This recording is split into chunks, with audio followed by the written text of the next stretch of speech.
reason we came up with the idea for the community conversation was that the word that kept coming through the news was community. Through COVID, through lockdown, people were starting to re-engage with their communities. However, at the same time as they're re-engaging with their communities and living back in their communities and spending more time in their communities, people are actually locked within their houses. So lots of people were getting on board with FaceTime, WhatsApp calls, doing Zoom pub nights with their mates. Business people are starting to do Teams meetings. So the whole sort of conversations had moved from being real conversations to being digital conversations. However, everybody's still in their own little groups, and there just didn't feel like a platform for communities actually to start having their conversations within the community that crossed over from all the different people that live physically next to each other. People wanted to get together, but there wasn't a platform for them to do it.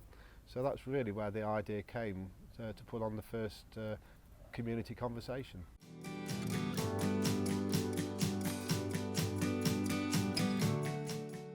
So we thought the best place to do our first community conversation would be in Collingham, which is where our business is based and where we've got our home of the future. We've got high-speed broadband into there, fibre optic straight into the house, so I knew I'd got a really reliable internet connection here, which is important. I knew Collingham is a fantastic community. It's got lots of different organisations, lots of voluntary groups in the village, lots of exciting things that were happening where people were volunteering and starting up projects to help different parts of the community. So I knew there'd be an appetite for a conversation within Collingham. So we set the first one up. We did it at lunchtime, 12 till 1:30. We've now moved that to an evening slot, and we've reduced it down to a 60-minute conversation. We wanted to make sure that we covered every single item, or we had a way of bringing everybody into the conversation, so it wasn't just one sector of the community that was interested in what was going to take place.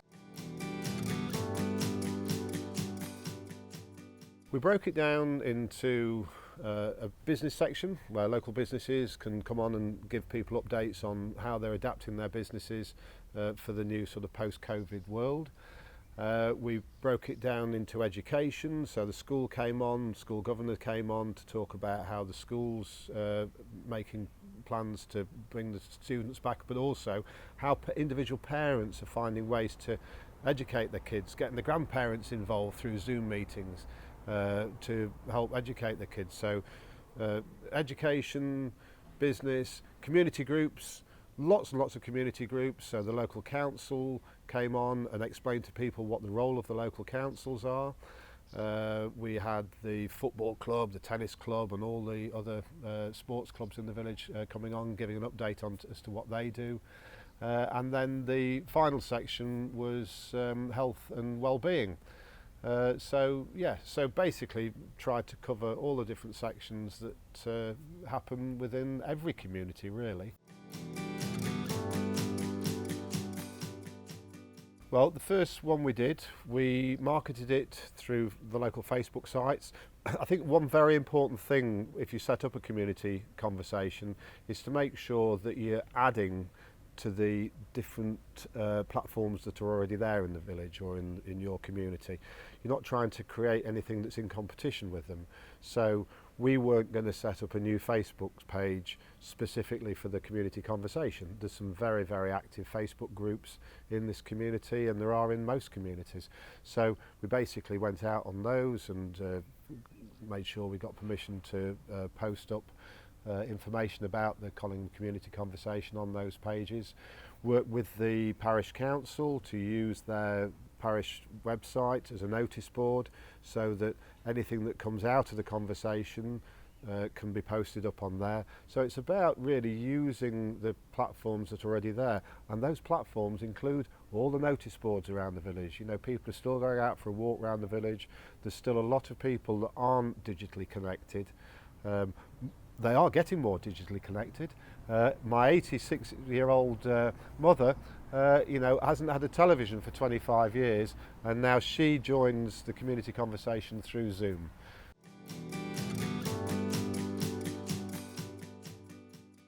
I think that is the key to it.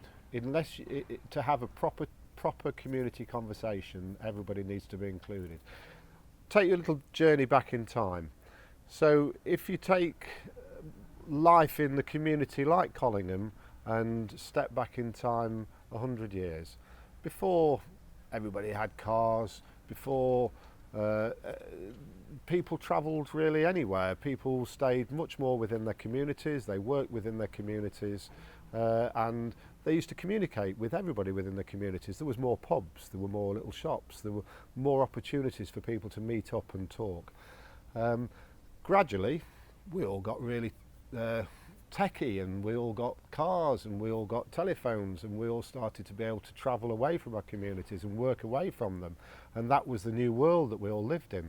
And most people then would only come back into the communities for the evenings and for weekends, and so the community started to become a little bit more disjointed. And then you got Facebook, and everybody would say, well, now that's brought all the communities together. But it doesn't really. It allows people to, in some ways, criticise other people on those types of platforms. Some people don't like to join those platforms. But although you do have community versions of Facebook and other social media platforms, a lot of those are used by individual, not physical communities, but you'll have your friends and your group that meet up and on a digital platform, but those people could be living anywhere in the world. So that you're not actually communicating with the people that are physically in your community. So this idea is very much about ensuring that the people that are communicating with each other are the people that live in that community, whether they be 5, 50 or 100. And regardless of what their interests are, their shared interest is what happens in that community and how they can make that community better and a more pleasant place to live.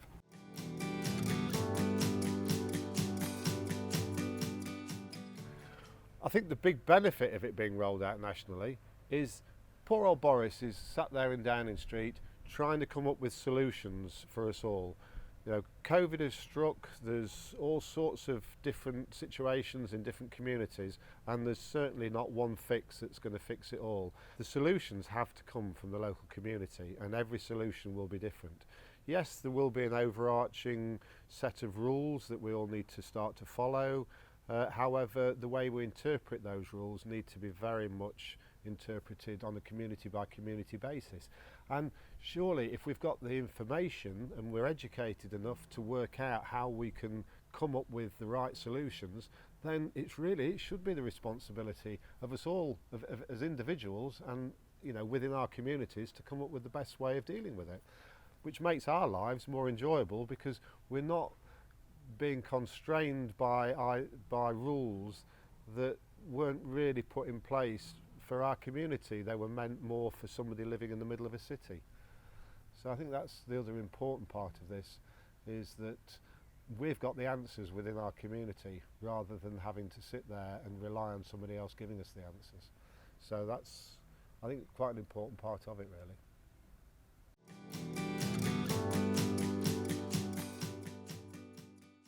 So it's useful to have a technical assistant for your community conversations. This can either be in the room with you or it can be done remotely, and this helps everything run smoothly. So the video calling platform that we use is Zoom, which is really easy and simple to use. However, there are other platforms you can use, such as Jitsi, which is an open source software and it's free to use. So now I'll take you through how to set up your community conversation through Zoom. First of all, you'll want to get the Pro account with Zoom, as this allows you to have up to 100 participants and the meeting doesn't get capped at 40 minutes. So a few days before your community conversation, you can schedule the meeting. So you just do this through the Zoom website and you click on Schedule a Meeting. Then for the topic, we usually just call ours Collingham Community Conversation. And then in the description, you can enter the running order of what will happen in your community conversation so that participants will know. For the when, you just simply select the date and the time, and then you can also put in the duration. For registration, you can click required, and therefore you'll know a roundabout figure of how many people are going to turn up to your community conversation. You can click off require meeting password, as this just makes it more difficult to enter the Zoom. The video, you can leave host and participants off, and they can turn their camera on as and when they please. For the audio, you want to just click on computer audio. And then for meeting options, you can mute the participants upon entry, enable the waiting room, and record the meeting automatically if you wish, as then you can watch it at a later date, and then you just click save. Once you've scheduled the meeting, you'll be given the registration link, and you can use this to promote the meeting and get people to sign up and register. So there may be people that want to watch the community conversation, but they might not want to join via Zoom. So you can share the meeting live via Facebook and YouTube. To do this, you just have to click settings, scroll down to allow live streaming meetings, and then just check Facebook and YouTube. So on the day of your community conversation, you simply go onto the Zoom website, into your meeting section, and click start the meeting. This will bring up the meeting. However, any participants joining the meeting will be put into a waiting room, and they will stay there until you admit them. What we like to do is share a holding screen so that once we do admit everyone into the meeting, they can see the agenda.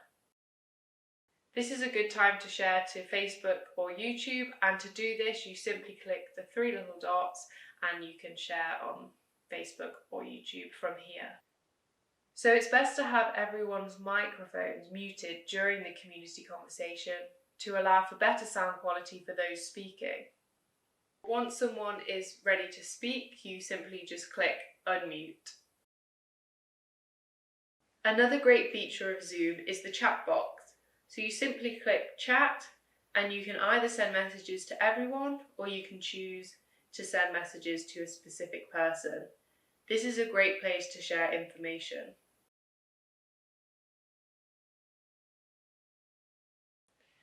So there may be guests that wish to share videos, images, or their website, and you can easily do this through clicking share screen, and then you just click on the application window you want to share, click share, and then everyone will be able to see your screen. So at the end of your community conversation, you simply click end meeting for all, and this also ends the Facebook or YouTube lives. So now you should be able to create your own community conversation through Zoom. Enjoy!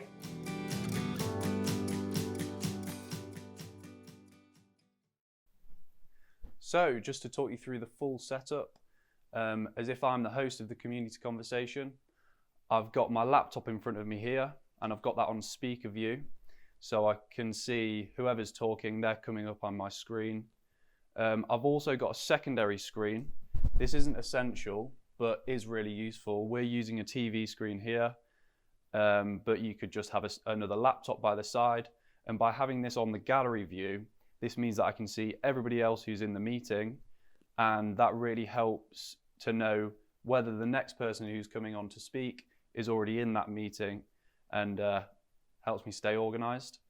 So in terms of the microphone, we're using a lavalier microphone, and we'll link that in the description.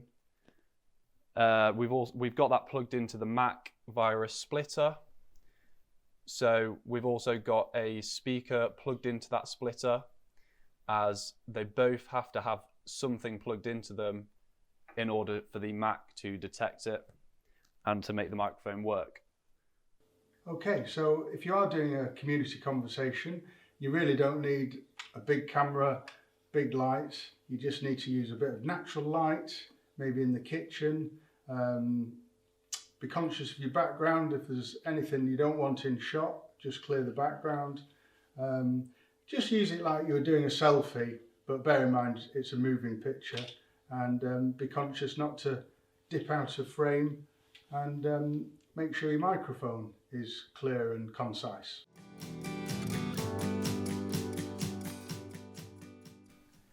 So the role of the presenter basically is to keep things moving. Yeah.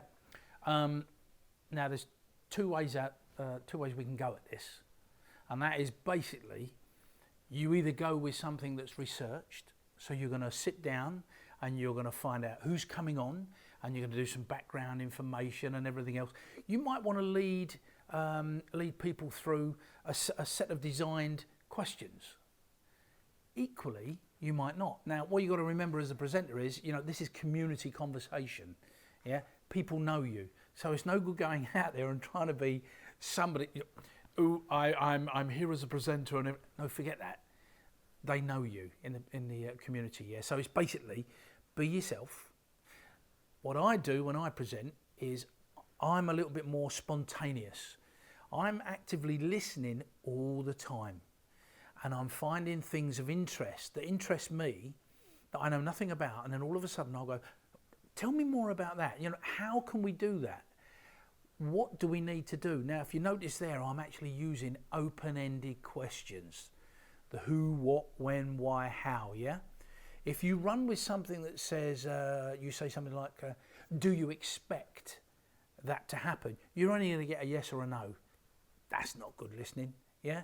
Be engaged. And that's really the key to it, You just keep things flowing all the time. Be inquisitive. And don't be frightened to ask the questions, because if you don't know anything, remember it's community, yeah?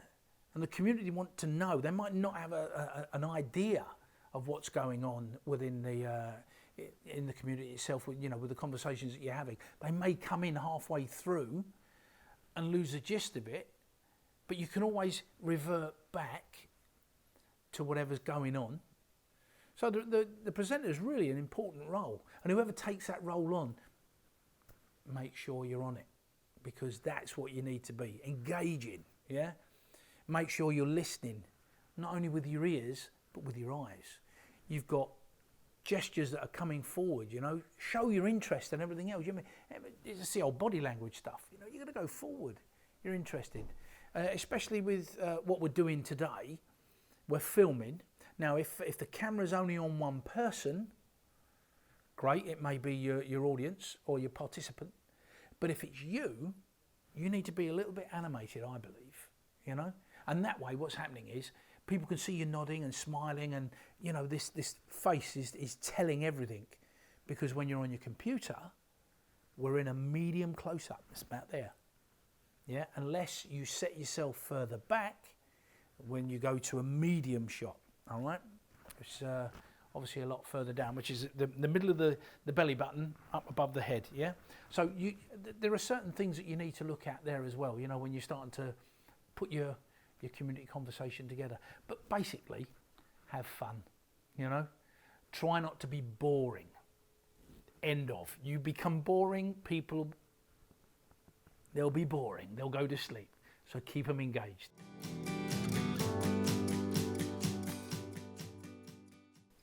So one of the things you might want to consider is what it's going to look like on the screen, yeah? So we can run with, yeah, a medium close-up, which is across the shoulders, yeah? So you fill in that screen. That's what you basically see on the TV, yeah? Or a mid-shot. Now the mid-shot will go from here down to the midway, the midsection of your body, yeah? Equally, you might want to stand, and do your presenting that way. However you do it, feel comfortable and just enjoy it. That's the main thing, yeah? And then people will be engaging.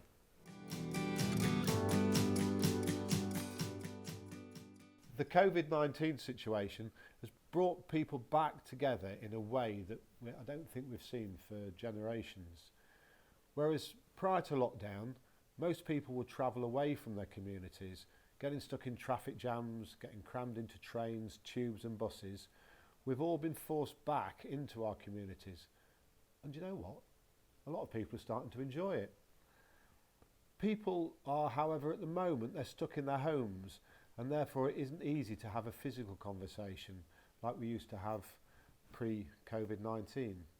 So the community conversation gets information flowing around the community in a way that gives people within that community an opportunity to learn more about how their community works, who does what within their local community groups and businesses. It's also a platform for discussing ideas that can improve the local community. The community conversation is designed to be interesting and relevant to everyone living within the community. And to start up your own community conversation, you need to get some help from other people with other skills, and you'll be amazed at the skills that there are around your community. For instance, my next door neighbour happens to be an Emmy award-winning photographer. Because he spends most of his life travelling overseas and around the world, filming massive sports events, I very rarely used to bump into him. Get forced back into your community, forced back into your house, you start to realise the skills that you've got around you. And I think everybody will find that within their community there is some amazing people with some amazing skills. So bring together some of those people, technical people, people that are able to present, people that have got ideas, business people, and get people talking to each other.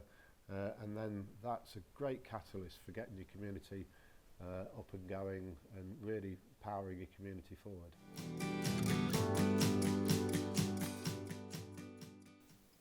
Once you've set up your community conversation and got it flowing really well, then encourage other communities to do the same. Other communities that you're either connected to locally or people that you know that could be across the other side of the country. Persuade them to set up their community conversation. And the more we can grow this network of community conversations taking place, the more we can make our communities fantastic places that people want to live in and want to enjoy spending more time in, because that's what we're going to be doing over the coming years.